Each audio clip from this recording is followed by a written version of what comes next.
comporta come un proprietario privato di un'azienda e che vuole trasformare questa azienda, in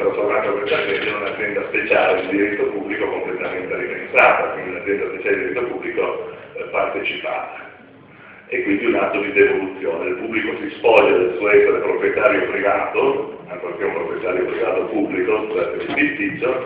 e consegna in qualche misura l'azienda direttamente nelle mani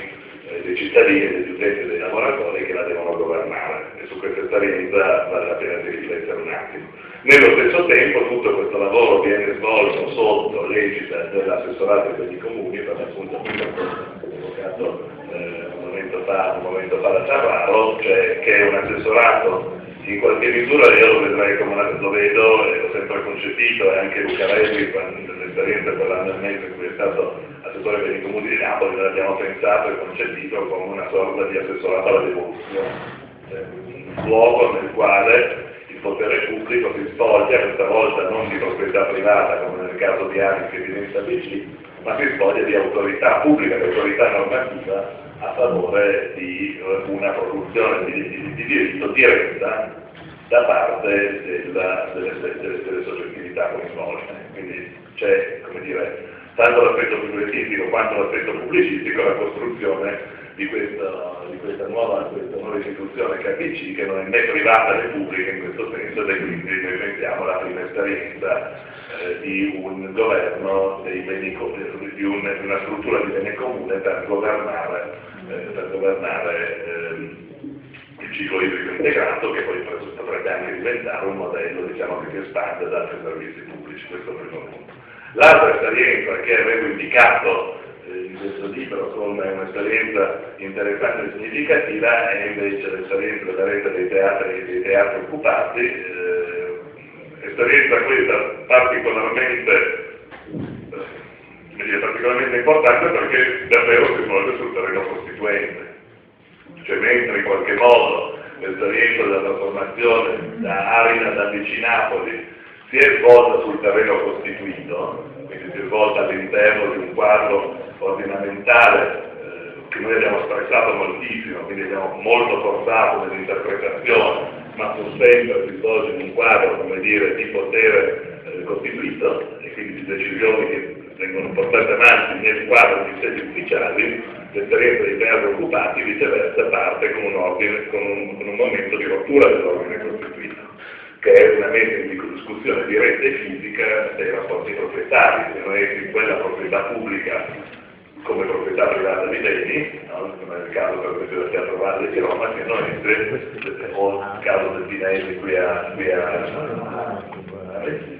siano essi invece delle forme di vera e propria proprietà privata, però utilizzate in modo, a nostro modo di vedere, costituzionalmente illegittimo,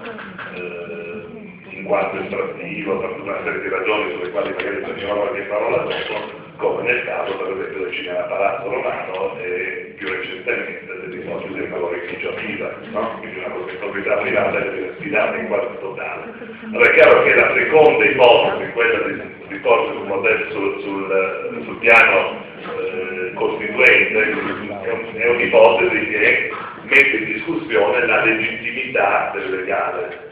No? Cioè, si basa su un'articolazione teorica che distingue ciò che è legale da ciò che è legittimo, e nel distinguere ciò che è legale da ciò che è legittimo utilizza comunque dei materiali che sono i materiali della Costituzione italiana vigente, restituendo però ad essi una forza che non hanno mai avuto, cioè è il momento costituente dell'applicazione di un testo costituito disapplicato. Quindi c'è tutto questo aspetto. Io in questo breve scritto consegnando le pagine del Ponte avevo in qualche modo semplicemente osservato e messo a disposizione questi materiali. Oggi, come è chiaro che sia, perché comunque la letteratura accademica e la produzione di materiali sconta dei tempi di preparazione che sono normali, oggi le cose sono migliorate sotto molti profili. E la consapevolezza di un processo costituente che viene fatto in nome dei beni comuni è divenuta una vera e propria prassi di lotta organizzata e sistematica a livello nazionale in Italia, con la costituenza dei beni comuni che è stata lanciata nello scorso febbraio al Teatro Valle, che ha avuto la sua prima assemblea la settimana scorsa e che si articolerà in una serie di passaggi molto significativi in tutti i luoghi diciamo, particolarmente importanti da questo punto di vista. Il prossimo appuntamento sarà il 4 di maggio all'Aquila, dove il tema che verrà discusso sarà proprio il tema della città, del comune, della rendita fondiaria, di come recuperare alla dimensione pubblica nel senso di partecipata, ecologica, transgenerazionale e quant'altro, quella grande creazione comune che è per l'appunto la rendita fondiaria, no? Surplus che deriva dal fatto che le persone vivano insieme, si articolino in un'esperienza come l'esperienza cittadina. Questo è stato sicuramente un passo avanti che è stato fatto, che abbiamo ricominciato, ed è un passo avanti che ci consente di cominciare a confrontarci da un lato, come dire, su un disegno di più lungo periodo che come dire, ci toglie i beni comuni dalla dimensione della difesa e li porta a conquistare l'agenda e a mettere all'ordine del giorno, come dire, dei passaggi e un'altra visione anche propositiva in astratto. Quindi un po' toglierci da questa sorta di beni comuni come difesa di qualche cosa che è messo in discussione e spostarsi sul terreno dei beni comuni come indicazione di un senso per le lotte di cittadinanza che vogliono andare in una direzione contraria rispetto all'estrazione progressiva e costante di valore e di ricchezza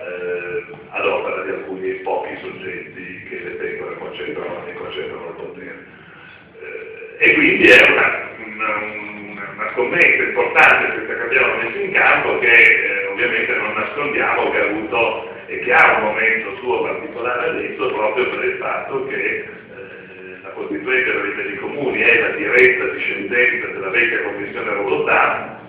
è in qualche modo uscita della Commissione Rodotà dai parametri del diritto costituito per andare nella direzione costituente,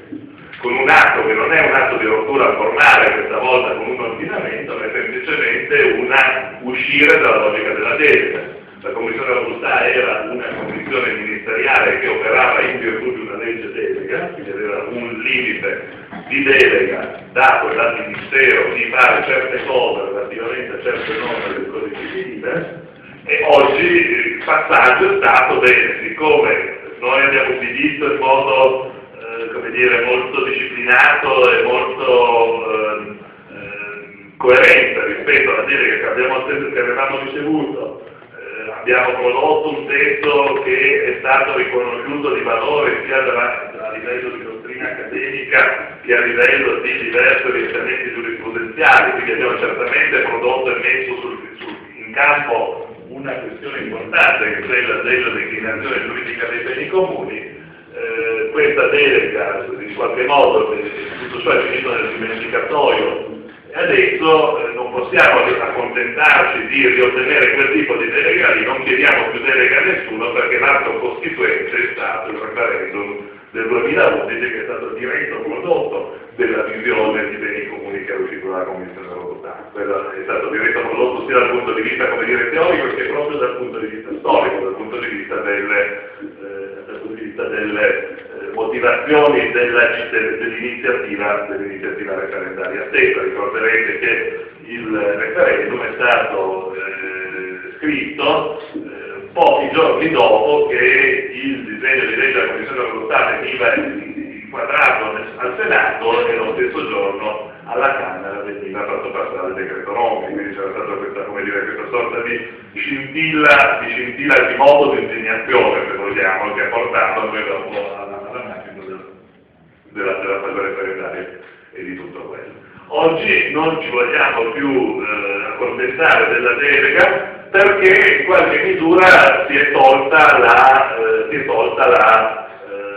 fiducia alla democrazia rappresentativa in un paese che è andato recentemente al voto con una legge elettorale dichiarata più volte dichiarate incostituzionali in 2 sentenze della Corte Costituzionale stessa, i tempi del referendum Buffetta, è ripresa per